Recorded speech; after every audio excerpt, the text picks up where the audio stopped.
Uglies, directed by Mick G, stars Joey King and Laverne Cox. In a futuristic dystopia with enforced beauty standards, a teen awaiting mandatory cosmetic surgery embarks on a journey to find her missing friend. This is one of those movies that, honestly, I didn't even know existed up until a few hours of recording this video. I saw some people on Letterboxd logging it. Follow my Letterboxd, by the way. Link in description. I'll also flash it on screen real quick. You got it? Okay, great. Another reason I knew about this movie was, I think maybe a few weeks ago, I was doom scrolling on Instagram and someone made a meme from looking at the poster and gave the caption saying how it looked like a movie that would have came out in the early 2010s. So after seeing it for myself, does that backhanded compliment and or insult actually reign true for this newest offering from Netflix? I'll start with the performances, firstly with Joey King. This is yet another role where she excels at being pretty bad in. I swear the only time I thought she's done a good job at a movie was her performance in Bullet Train, as the producers and casting directors of that movie knew it was the best decision to cast her in an easily hateable role, because it feels like that's mostly the type of roles that the actress tends to go for,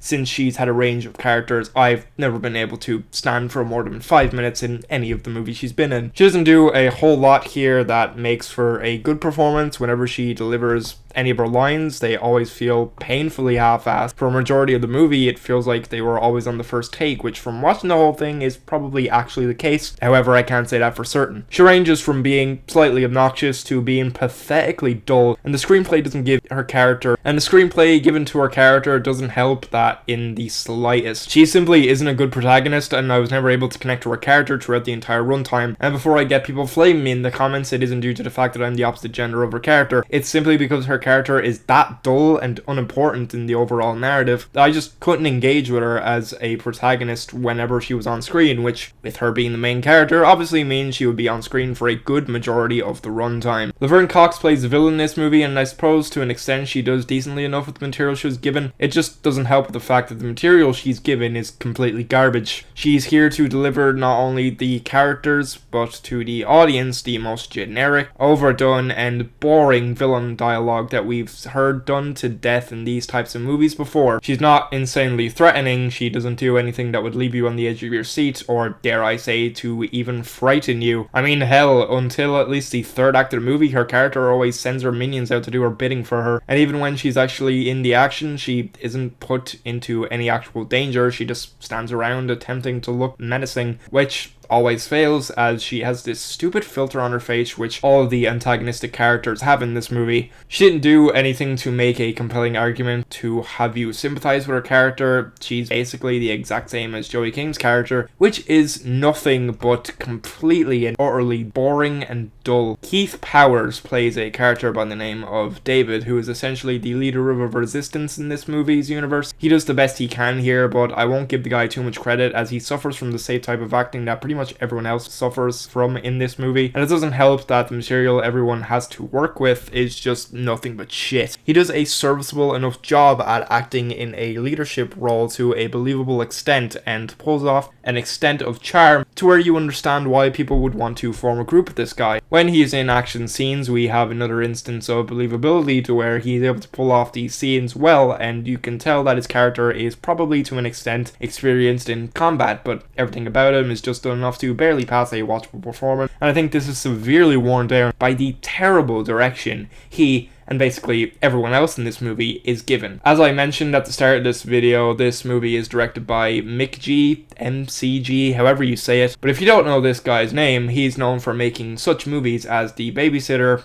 and Tall Girl. So if you've seen or at least heard of those movies, you know that going into this you wouldn't really be getting anything of much substance. The guy feels like he's just some hired gun from a studio head that picks out when they know they can't get a reputable director onto a project that they know is going to be shit. There's no substance or style to any of this. Every frame of the movie just feels utterly lifeless, and it's clear from a mile away this couldn't have been a passion project. Has the guy ever made something he was genuinely passionate about in his life? Probably not, if you take one look at his filmography. I guess it's a testament that anyone can make it in the industry, because if you're as talentless and devoid of any creativity as much as this guy displays, then of course you can make it. The writing in this movie is terrible. To my shock, it took a total of 3 writers writers who conceive such a screenplay, which genuinely is both insane to me, but honestly makes a lot of sense. At the same time though, I do wonder how much of this is down to the book that this movie is based off of. If you couldn't tell by the clips you're seeing, this is obviously based on a young adult novel, and this is where one of the problems really reigns true here, as this movie feels like it is in fact a decade way too late. Firstly, I had no idea these dystopian YA novels still get made, as I know it was a big trend in the early 2010s with movies like The Hunger Games and the Maze Runner series, etc. Everything about it feels so behind the times in current cinema, and not in a good way. It just feels completely pointless and devoid of fresh ideas. I suppose if you want to make an argument for the movie's existence in the modern day, maybe to a degree someone wanted to say something on the insane beauty standards that the youth of today have to get sucked into. Day after day, we essentially see kids longing to live up to these beauty standards, going out of their way to steal their parents' credit card to buy expensive makeup. So who am I to speak on this movie? Perhaps they thought it was the time for this story to be told as a sort of cautionary tale for the youth to be yourself and not live up to these insane beauty standards that have been conjured up by influencers. At least that would be the case if the screenplay actually felt like it had something to say, when in reality it takes the most surface level commentary on these ideas and says things we haven't heard done to death so many times before, and in reality it was probably an IP some studio was sitting on, so they had to shit a movie out before they lost the rights to it. The visual effects in this movie make the effects in a Robert Rodriguez movie look like they could have had billions of dollars put into them, because the effects and CGI in this movie are genuinely laughable. They're so bad. They're so incredibly artificial looking in every shot. Everything just feels off. For a majority of the movie, it feels like everything was filmed on a green screen and they really didn't do a good job trying to hide it. But maybe this is because they just didn't care that much for this movie at all. But that means I was subjected to an absolute assault on the eyes. The color palette of this movie is sickly bright with so much neon that it actually feels like it was trying to burn into my retinas. There wasn't anything interesting going on for most of the color used in this movie, maybe except for the titular Uglies residence, where their home is more grey and white while other people live in this bright neon city, but it's like the most basic overdone type of color theory to evoke a fictional class system you can do in something like this, which doesn't mean anything. Along with this, the cinematography is completely uninspired and holds no creativity in all of the shots throughout the entire runtime. I think I counted a total of one shot that actually looked good, but that isn't enough to make your movie good just because you put the effort into one shot, which, you know what, looking back on it, it's such a simple trick that anyone could do